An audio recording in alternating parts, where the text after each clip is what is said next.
భారత ఆర్థిక వ్యవస్థ వేగంగా అభివృద్ధి చెందుతోందన్నారు ప్రధాని మోదీ. దేశ అభివృద్ధి ప్రయాణం కీలకమైన దిశలో ఉందని చెప్పారు. గత 10 ఏళ్లలో భారత్ అసాధారణ ప్రగతి సాధించిందని తెలిపారు. పోస్ట్ బడ్జెట్పై నిర్వహించిన వెబినార్లో పాల్గొన్నారు. Technology, reforms and finance for Vikshith Bharat అనే అంశంపై ప్రసంగించారు. ఏ బడ్జెట్ను విడిగా చూడకూడదని, జాతి నిర్మాణం నిరంతర ప్రక్రియ అని చెప్పారు.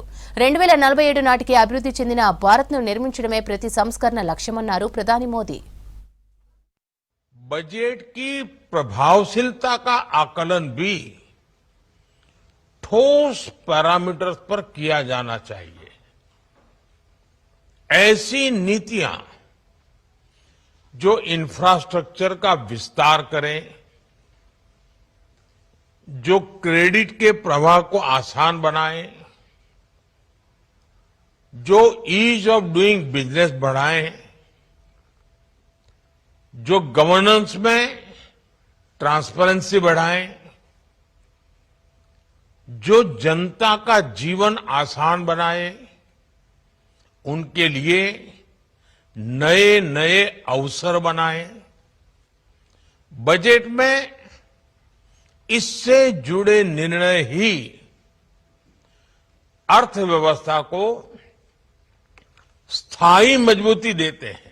देश की विकास यात्रा के एक महत्वपूर्ण समय में है।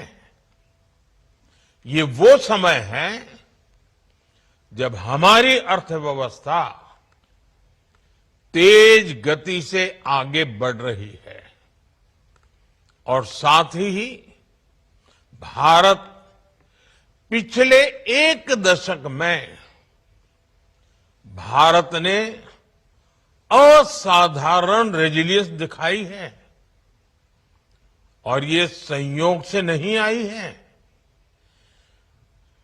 हमारी रेजिलियंस कन्विक्शन ड्रिवन रिफॉर्म्स की देन है।